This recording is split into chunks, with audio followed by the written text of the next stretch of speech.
같이 한번 암송을 해보면 예수께서 무리를 보시고 산에 올라가 앉으시니 제자들이 나온지라. 입을 열어 가르쳐 가라사대 심령이 가난한 자는 복이 있나니 천국이 저희 것이며 애통하는 자는 복이 있나니 저희가 위로를 받을 것이며. 말씀을 매 한 절씩 같이 주마다 암송해서 팔복의 말씀을 같이 암송할 수 있으면 좋겠습니다. 어떤 사람에게는 그것이 그 사람의 장점입니다. 근데 사람에 따라서는 장점이 단점이 돼요. 근데 어떤 사람은 단점이야. 그게 단점이야. 모자라는 부분이야. 그런데 그 모자라는 부분이 오히려 장점으로 작용하는 수가 있어요. 그건 어떤 때에 그러느냐면 나는 하나님을 의지하겠다 하는 마음을 가질 때 그것과 상관해서 내가 장점을 가지고 있으면 주로 내가 잘하는 일이기 때문에 하나님을 잘 의지 안 해요. 그러다 보면 전능하신 하나님의 도우심을 못 받게 돼서 나 정도의 한계에서 머물게 됩니다. 그러니까 장점이 단점이 돼요. 근데 어떤 사람은 단점이 장점이 될 수 있는 이유가 자기의 연약한 것 때문에 더 하나님을 의지하게 된다는 거죠. 그러니까 전능하신 하나님의 도우심을 받아서 인간의 한계를 뛰어넘는 놀라운 일을 이루게 되더라 하는 거죠. 사도 바울은 말했습니다.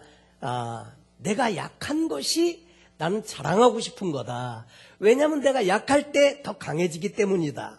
그 이유는 뭐냐면 약하기 때문에 강하신 하나님을 전적으로 신뢰하고 의지하니까 이게 오히려 나를 강하게 하는 좋은 내용이다 하는 거죠. 그래서 약점도 장점이 될 수 있고요. 장점도 오히려 하나님을 의지 안 하면 약점이 될 수 있다고 하는 것입니다. 어떤 의미에서 보면 심령이 가난한 것, 이 심령이 가난한 것은 별로 우리가 원하는 일이 아니에요. 다 부유해지길 원하잖아요. 모든 인생의 전 영역에서 부유해지길 원하는데 그런데 하나님 나라와 관계에서는 심령이 가난한 것이 복이다. 왜냐하면 심령이 가난할 때 하나님의 은혜를 더 사모하게 되고 은혜를 더 간구하게 되다 보니까 하나님께서 은혜를 베풀어 주셔서 그래서 천국을 소유하게 되는 놀라운 은혜를 받게 된다 하는 것입니다. 그래서 심령이 가난하게 되는 것이 참 복이다. 근데 이 복이다, 이 심령이 가난한 자는 복이 있나니, 이 복이 있나니가 마카리오스, 기뻐하라 이런 내용이라고 말씀을 드렸죠. 오히려 심령이 가난한 것을 기뻐하면 그것을 되도록 노력하는 거죠. 그렇게 되면 오히려 그것을 통해서 하나님의 은혜를 경험하기 때문이다. 그래서 성경에 나와 있는 이 팔복에 있는 내용은 역설이라고 하죠. 오히려 그것을 뒤집어서 보면 그것이 진리인 말씀을 소개해 주는데 이것을 역설, 파라독스라고 이야기합니다. 오늘 이 말씀을 시작하기 전에 심령이 가난한 자에게 주어지는 그 천국에 대한 내용을 지난 시간에 살펴보았는데 영적으로는 완전히 파산한 상태이기 때문에 더 이상 자기 의가 없다는 거죠. 자기가 뭘 하겠다고 그렇게 내세울 것이 없으니까 전적으로 하나님을 의지하고 그래서 하나님의 은혜를 덧입어서 하나님의 백성이 된다 하는 것을 말씀해 주십니다. 자, 심령이 가난한 자가 천국을 소유하는 복이 주어져서 하나님의 백성이 되었다고 하면 이제 그 다음 단계로 위로의 복을 약속해 주십니다. 자녀가 되신 하나님의 자녀가 되신 분들에게 하나님의 위로를 보장해 주는 내용이 오늘 그 두 번째 말씀인데 두 번째 복으로 소개되어져 있습니다. 애통하는 자는 복이 있나니. 애통하는 자. 심령이 가난한 자가 복이 있는 것과 같이 이것도 하나의 역설로 우리에게 소개하는데 왜냐하면 여러분 이 복은요 일반적인 우리의 생각과는 달리 다른 관점에서 이 말씀이 출발하고 있다고 하는 거죠. 잘 되면 기뻐하고 형통하면 기뻐하고 또 그렇게 모든 일이 술술 잘 풀리고 할 때 기뻐하는 것과는 달리 차원이 다르게 애통하는 것이 오히려 위로를 받을 수 있는 놀라운 하나님의 축복으로 작용한다는 것이죠. 기도할 때에도 보면 저는 이렇게 저희 아내하고 조금 이렇게 이 내면적인 이렇게 좀 기호가 다른 것 같아요. 그건 뭐냐면 저는 주로 하나님 앞에 기도할 때 감사하면서 하나님 감사합니다. 기쁜 마음으로 막 기도하는 거 이게 저는 참 좋은데 저희 아내는 주로 이렇게 울면서 기도를 주로 막 저는 그거 아주 싫어하거든요. 왜냐하면 그전에도 텍사스에서 샌안토니오에서 목회할 때 그 민상복 집사님이라는 분이 꼭 기도를 하면 하나님 아버지 가지고 우는 소리를 내가 난 그 기도를 들을 때마다 예배 때 기도하는데 기쁜 마음으로 기도해야 하나님도 기뻐하시지 않을까 이런 생각이 들면서 저는 울면서 기도하는 것을 싫어하는데 기쁜 마음으로 기도하는 걸 주로 좋아하는데 가만히 오늘 말씀을 보니까 꼭 다 그거는 나지 주님은 보니까 그런 기도도 기뻐하시더라 그 말이지. 애통해하는 거. 애통해하는 게 오히려 하나님 보시기에는 기뻐하라. 복이 있다. 이렇게 이야기하죠. 여러분, 그 심령에 애통하는 마음으로 하나님 앞에 나아가는 사람에게는 뭘 약속하고 있느냐면요. 위로. 하나님의 위로와 평강을 약속해 주시고 계시더라 하는 거죠. 여러분, 하나님의 위로를 받으면요. 그 위로를 받고 세상을 넉넉히 이기고 극복해 갈 수 있다고 하는 거죠. 망가진 영혼들을 위로해 주시고 그 다음에 치유해 주는 놀라운 역사가 하나님께로부터 온다 이거죠. 다시 말해서 예수님께서 말씀하시는 이 위로는요. 다시 말해서 심령이 가난한 자, 다시 말해서 거덜난 인생들에게 주시는 위로다 이 말이죠. 그래서 회복시켜 주시는 이 은혜 이것을 말씀을 하시는데 그런데 이런 하늘이 세상이 알지 못하는 이 위로, 이 평강을 어떤 사람에게 주신다고요? 애통해하는 자에게, 애통해하는 자에게. 그렇다면 우리는 애통하는 것을 배워야 한다는 거죠. 심령이 가난한 자는 복이 있나니, 다시 말해서 심령이 가난한 것을 기뻐해라. 그 말은요. 다시 이 말을 뒤집으면 또 무슨 말이 되느냐면 심령이 가난하게 되기를 원한다 그 말이거든요. 심령이 가난하게 되어라 그 말이거든요. 애통하는 자는 복이 있나니 애통하는 자는 기뻐해라 이 말은 뭡니까? 애통해해라 그 말이거든요. 근데 이 애통하는 거 이게 참 주님 안에서 볼 때 주님 보실 때는 이게 복이 있는 그런 부분이라는 거죠.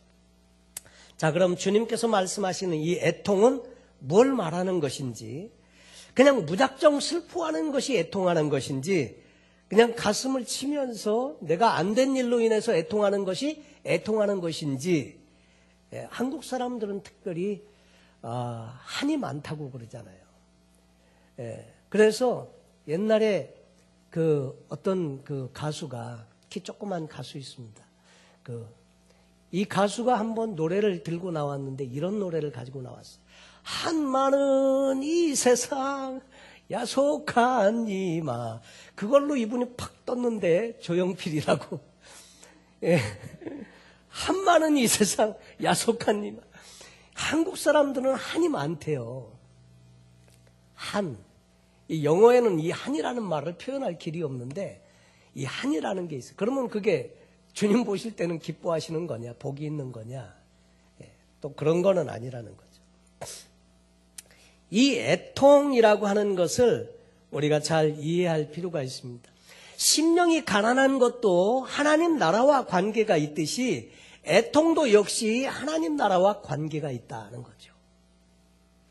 그래서 이제부터 여러분과 함께 본문에 있는 내용을 통해서 애통하는 자가 어떤 사람인지, 그러면 애통하는 사람이 받는 위로가 무엇인지에 대해서 살펴보면서 은혜를 나누고 싶습니다.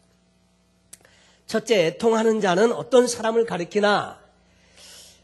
우리 주님은 애통하는 자는 복이 있다 하고 말씀하셨는데 애통하다라는 말의 이 헬라어 말은 펜데오라는 이 헬라어인데 슬퍼하다, 근심하다, 비통해야 하다, 애통한다는 뜻입니다. 슬픔의 여러 가지 이 다양한 표현을 이렇게 표현을 했습니다. 특별히 이 단어는 어떤 뜻이 또 있느냐면 죽은 자를 위하여 애곡한다 그런 의미도 있어요. 그래서 70인역본에 보면 야곱이 자기 아들 요셉의 죽은 것을 이제 듣고 죽었는 줄로 알고 슬퍼할 때 사용하는 단어, 바로 그것도 애통입니다. 격심한 비통을 설명하는 말로 이 애통이라는 말을 썼다는 거죠. 그런데 주님은 여기서 이 애통한다는 말을 그냥 모든 일이 안 풀리고 안 돼가지고 내 처지가 한탄스러워서 애통하는 그것을 말하는 것이 아니라 하나님 나라와 연관시켜서 애통하는 것을 말씀을 해 주셨는데, 여러분 모든 슬픔이 다 복된 것이 아니라 이것이 영적인 세계에 관해서 애통하는 일일 때 이것이 복된 일로 주님이 말씀하고 계신다는 거죠. 이 애통하는 사람은 어떤 사람인가? 첫째, 이 애통하는 자는 하나님 앞에서 자기의 결핍과 무가치성, 추악함과 죄에 대해서 통회하는 사람을 말한다고 되어져 있습니다. 다시 말해서 내 실상을 알고 나서 보니까 그게 너무나 애통스럽다 이거죠. 하나님 앞에, 그 하나님 앞에. 영적 가난 때문에 일어나는 감정, 그것이 애통입니다. 다시 말해서 심령이 가난한 자가 되어서 하나님 앞에 나가다 보니까 내가 어떤 실상을 가지고 있는 존재인지를 깨닫게 되고, 그래서 하나님 앞에 애통해야 한다, 그런 뜻입니다. 그 영적 가난은 자신의 인격과 결점에 대한 진정한 평가에 대한 인식이고요, 그 반응이라고 하는 거죠. 하나님을 만난 이사야가 그렇게 말했습니다. 나는 입술이 부정한 사람이라. 하나님을 만나고 보니까 자신의 죄악 때문에 그냥 드러났어요. 나는 입술이 부정한 사람이라. 화로다 나여 망하게 되었도다. 그래서 하나님의 임재 가운데서 큰일 났다 이거죠. 하나님의 얼굴을 보면, 죄인이 하나님의 얼굴을 보면 죽는다고 알고 있었는데 나는 입술이 부정한 사람이고 죄인인데 하나님 앞에 섰으니 큰일 났다. 나여 망하게 되었다. 그러면서 그렇게 곡성을 하고 있는 이사야와 같이 하나님의 거룩하신 임재 앞에 나가서 내 자신의 실상을 보니까 너무나도 그것이 안타깝고 그래서 애통해야 한다, 그런 의미입니다. 자신이 마땅히 이룩해야 할 그 인격과 자신의 현 상태와 너무 거리가 멀어져 있어요. 그래서 그 괴리감 때문에 애통해야 한다는 것입니다. 다시 말해서 사도 바울이 말하는 것처럼 오라 나는 곤고한 사람이다. 누가 이 사망의 늪에서 나를 건져내랴, 그러면서 탄식해야 하는 그런 것과 같은 것이다는 거죠. 여러분, 이 애통의 이유는 첫째로 자기 죄악 때문에 슬퍼하는 것입니다. 무서운 죄의 현실이 눈앞에 다가올 때 그 개인적인 책임과 죄에 대한 사실로 인해서 애통해야 한다, 그 말입니다. 오래전에 1998년도에 모스크바 신학교에 갔었던 이야기를 한번 소개해 드린 적이 있습니다. 모스크바 신학교에서 강의를 하고 주일이 되어서 모스크바에 있는 그 한인교회에 가서 이제, 한인교회가 아니죠. 그 현지 교회, 모스크바 은혜교회에 가서 주일날 말씀을 전하게 되었습니다. 그날 말씀은 하나님의 은혜에 대한 부분을 전하게 되었는데 상당히 넓은 이 강당이고 저 뒤에 한무더기에 그 한국 사람이 앉아 있는데 고개를 못 들고 그렇게 예배 시간 내내 울고 있더라고요. 예배가 다 마쳤습니다. 그리고 나서 이제 선교사님하고 같이 교제하는 시간에 제가 물어봤어요. 그 뒤에 앉아 있었던 그 한국 분들은 도대체 어떤 분들이냐고, 예배 드리는 내내 울고 있더라고. 그렇게 이야기를 했더니 그분들은 중국 조선족인데 러시아에 돈 벌러 오신 분들이래요. 돈 벌러 왔는데 가족들은 다 중국에 있다는 거예요. 중국에 있는데 돈 벌러 와서 아내 따로 남편 따로 와서 살고 있는데 사는 게 너무 힘들고 마피아가 와가지고 또 돈 좀 모아놓으면 그냥 뺏어가 버리고 막 이러는 통에 혼자는 도저히 못 살고 자기들끼리 또 같이 사는 거예요. 그렇게 온 사람들끼리. 그러다 보니까 부부가 아닌 사람들이 같이 섞여 살고 이런 현상이 있다는 거죠. 그래서 이분들이 교회에 와서 예수님을 영접하고 은혜는 받았는데 자기 실상의 삶은 여전히 죄를 짓고 남편이 중국에 있고 아내가 중국에 있음에도 다른 여자들과 같이 섞어서 다른 남자와 같이 섞여서 사는데 예배를 드리면 은혜는 되는데 자기의 죄된 것 때문에 너무 속이 상해서 매일 그렇게 운다는 거예요. 운다는 거예요. 여러분, 이 애통이라고 하는 것은 그런 거다는 거죠. 자기 자신이 하나님 앞에 이게 드러난 실상 때문에 이것으로 인해서 괴로워하면서 애통이 한다는 거죠. 영적인 가난, 죄에 대한 눈물, 이 두 가지를 산상수훈의 가르침은 기초로 깔고 있다고 하는 것을 이야기해 주고 있습니다. 확실히 우리 자신의 참모습을 적나라하게 살펴보는 순간 우리도 역시 마찬가지로 이런 애통을 할 수밖에 없다는 거죠. 이 말씀을 준비하는데 그런 내용의 간증이 생각났습니다. 제가 존경하시는 분 중에 우리 김광신 목사님 계시는데 그분이 장로님 시절에 다른 장로님이 자기에 대해서 모함을 한 내용을 들었어요. 자기 보고 거짓말장이라고 그랬다는 거예요. 그래갖고 아니 그 장로가 나한테 무슨 거짓말장이라고 그래갖고 너무나 이게 화가 나가지고 따지려고요. 따지려고 그분을 찾아가기로 했는데 가다가 교회를 지나가게 돼가지고 그래도 내가 기도라도 하고 가야 되겠다. 그리고 교회 가갖고 들어가갖고 막 기도를 하는데 기도하다 보니까 마음에 그런 감동이 자꾸 오더래요. 야, 너 사실 거짓말 했지? 거짓말장이 아니야? 네. 그리고 또 조금 있으니까 거짓말만 했냐? 너 다른 잘못도 많이 저질렀잖아. 막 그러면서 막 마음에 죄가 막 생각이 나더라는 거예요. 그러면서 나중에는 어떻게 됐냐면 그 장로님이 자기를 거짓말한 것만 받기에 다행이지 다른 것까지 다 알았으면 얼마나 창피했겠냐 이거예요. 그러면서 오히려 그것이 감사하더래. 그 한 가지만 받기 때문에 자기는 너무나 감사하더래. 다른 것까지 다 뒤집어가지고 이렇게 갖고 막 얘기했더라면 자기는 진짜 막 쥐구멍이라도 찾았을 텐데 그거 한 가지만 얘기했다는 거죠. 그래가지고 오히려 거기서 감사하는 기도를 하고 그리고 그분에 대해서 너그러운 마음을 갖고 그리고 용서하는 마음으로 다시 집으로 돌아오게 된 이야기를 설교 시간에 한번 오래전에 이야기하신 적이 있습니다.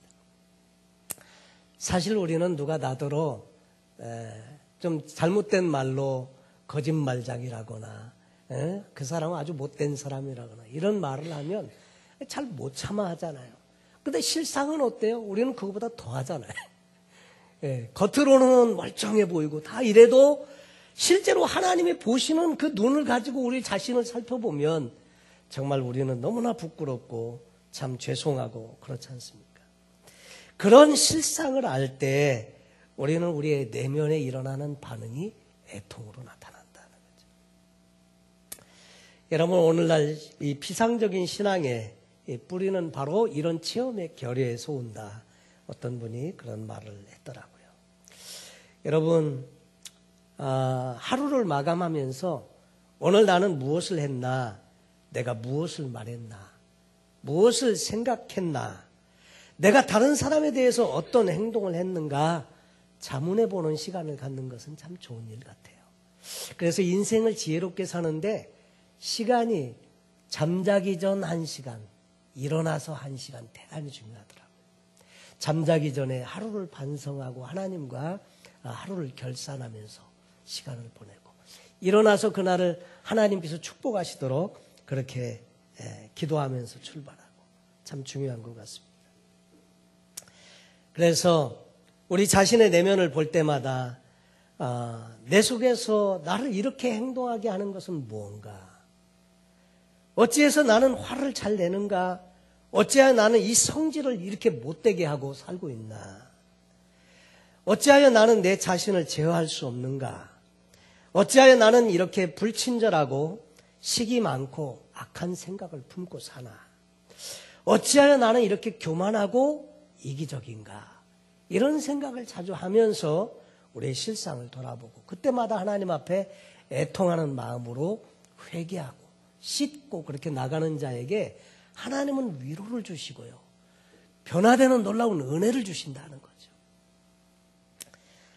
아까도 말씀드린 것처럼 바울은 오히려 원하는 바 선은 행치 아니하고 자꾸 악을 행하는 자기를 보면서 이렇게 고백합니다. 오라 나는 곤고한 사람이다. 이 사망의 몸에서 누가 나를 건져내랴. 탄식하는 이 바울의 모습을 보게 됩니다. 우리가 실상이 그런 사람인 것을 알면 다른 사람을 대하는 태도가 달라지잖아요. 예. 그리고 하나님에 대한 태도가 달라지고요. 또 그 불쌍한 사람들에 대한 태도가 달라지고 삶의 반응이 달라진다는 거죠. 두 번째로 이 애통하는 자는 자기 죄 때문에 애통하는 사람이기도 하지만 다른 사람의 죄 때문에 애통하는 사람도 됩니다. 중보기도 하시는 분들은 특별히 그렇잖아요. 내가 잘못한 거 아닙니다. 그런데 이 시대의 패역함을 하나님 앞에 오히려 내가 회개할 자인 것처럼 하고 하나님 앞에 회개하고 눈물로 나간다는 거죠. 애통해 한다는 거죠. 자기 자신에서 머무르지 아니하고요. 다른 사람들의 죄 때문에 애통해 합니다. 이 시대의 도덕적인 타락과 하나님을 무시하고 멸시하면서 사는 이 시대를 대신 하나님 앞에 회개하면서 애통하면서 나가는 것. 여러분 이것도 하나님이 기뻐하신다는 거죠. 우리 주님은요. 인간의 죄악과 불행을 보시면서 애통해 하셨습니다. 그래서 주님은 십자가를 지셨던 거고요. 그래서 주님은 나사로의 무덤 앞에서 통곡하시지 않습니까? 그리고 멸망당할 예루살렘 도성을 보시면서 그들이 평화에 관한 일을 알았으면 좋을 뻔하였도다 하시면서 우셨다고 되어져 있습니다. 주님은 바로 그런 것들로 인해서 애통해 하시고 그리고 그 문제를 오히려 하나님 앞에 내어놓고 대속의 제물로 자신을 내어주시면서 그렇게 십자가의 길을 가셨다고 하는 거죠. 에레미야 선지자도 마찬가지입니다. 이스라엘이 죄로 말미암아 멸망당하게 될 것을 에레미야는 알았습니다. 그러면서 계속해서 회개할 것을 촉구하는데도 회개를 안 하네. 그러니까 이 에레미야가 슬프고 아픕니다. 내 마음속이 아프고 내 마음이 답답하여 잠잠할 수 없습니다. 그냥 마음을 그래서 에레미야 애가라는 게 생겼잖아요. 울고 다녀가지고 울고 다녀. 이 눈가가 짓무를 정도로 울고 다닌 그런 경험이 있습니까? 네. 특별히 자신의 동족들의 예수를 믿지 않음 때문에 사도 바울은 이렇게 말합니다. 내게는 내 동족을 위한 큰 슬픔이 있는 것과 마음에 그치지 않는 고통이 있는 것을 내 양심이 성령 안에서 나로 더불어 증거하노니 나의 형제 곧 고륙의 친척을 위하여 내 자신이 저주를 받아 그리스도에게서 끊어질지라도 원하는 바로다. 차라리 내가 그리스도에게서 끊어질지라도 내 동족들이 내 형제들이 예수를 믿으면 좋겠다. 그런 애통이 있습니까? 내 자식을 위해서, 내 남편을 위해서, 내 아내를 위해서, 믿지 않는 내 부모를 위해서 이렇게 애통하는 마음이 우리 안에 있냐 이거죠. 진정한 그리스도인들은 다른 사람의 죄와 그것으로 인한 불행을 보고도 애통할 수 있는 마음이 있어야 한다는 것입니다. 누가복음 6장에 보면 이제 우는 자는 복이 있나니 너희가 웃을 것이요 화했을진저 너희 웃는 자여 너희가 애통하며 울리로다. 예수님이 하신 말씀입니다. 정말 한국 교회와 이 부패해져가는 이 미국을 보면서 나는 얼마나 애통했나 울고 있나 웃고 있나. 저도 한편으로 이 말씀을 준비하면서 좀 회개가 되더라고요. 정말 성도님들의 그 환경을 보면서 애통하는 마음으로, 또 미국의 실상을 보면서 애통하는 마음으로 그렇게 하나님 앞에 엎드리고 기도하고 이렇게 해야 되는데 그렇게 못한 것에 대한 참 이렇게 죄송함이 있고 회개가 되더라고요. 근데 그렇게 애통하는 자에게는 하나님이 뭘 약속해 주셨다고요? 위로, 회복과 위로를 약속해 주셨다고 말씀하십니다. 그러면서 애통하는 자는 복이 있나니 저희가 위로를 받을 것이며. 여러분, 애통하는 자에게는 위로, 확실한 하나님의 그 보장, 그것은 위로에 대한 보장입니다. 근데 이 위로는요, 현재적인 위로도 있음과 더불어서 동시적으로 미래에 대한 위로까지 포함해 주고 있습니다. 위로를 받을 것이며에 해당하는 그 헬라어 말은 파라클레테 손타이라고 하는 말인데, 파라칼레오라고 하는 말 앞에 있는 그 말은 무슨 말이냐면 무엇의 곁에 가까이를 뜻하는 파라라고 하는 말과 부르다는 뜻의 동사 칼레오가 합쳐져서 그 합성어가 된 건데, 다시 말해서 이 기본 의미는 아무개를 자기 가까이에 부르다, 그런 뜻입니다. 그러니까 가까이 불러서 뭐 한다는 거예요? 위로한다는 거예요. 격려한다는 거예요. 도닥거려 준다는 거예요.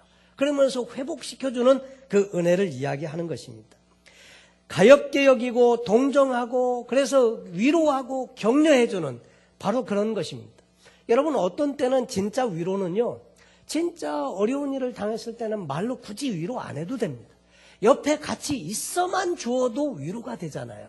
근데 하나님은 옆에 오셔서 같이 있어 주시고 격려해 주시고 위로해 주시고 회복시켜 주신다, 그렇게 말씀을 하시는 것입니다. 하나님께서 애통하는 자들을 불쌍히 여기시고 위로해 주실 것이다 하는 것인데, 첫째로 현세에서 받는 위로를 이야기하고 있습니다.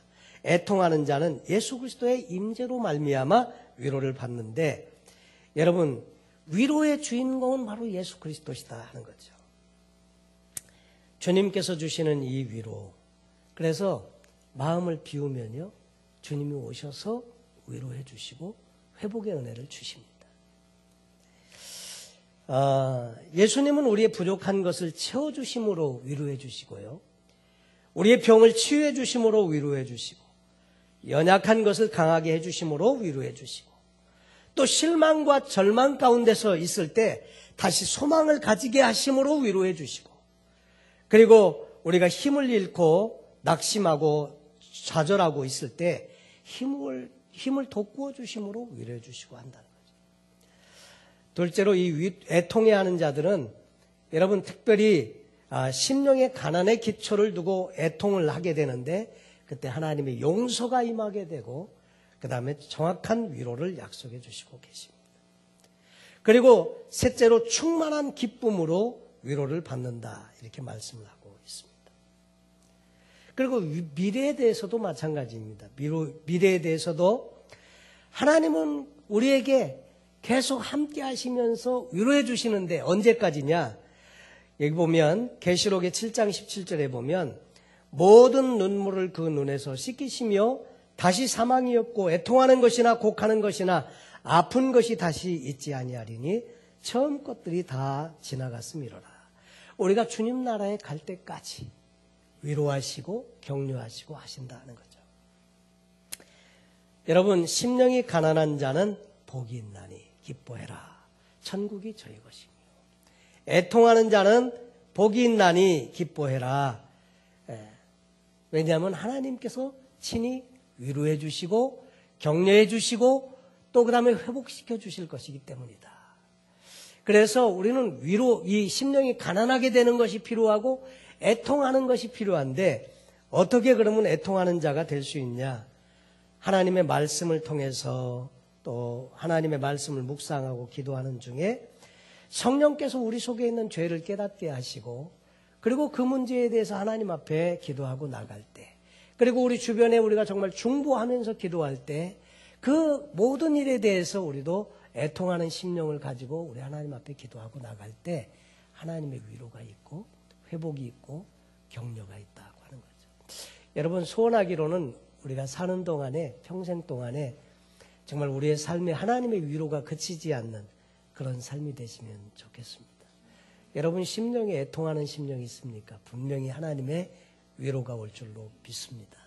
그리고 이런 풍성한 은혜 가운데 아름다운 회복을 통해서 늘 하나님을 만나시고 그 은혜를 이웃들과 함께 나누는 복된 저와 여러분 되시기를 예수님의 이름으로 축원합니다. 기도하겠습니다.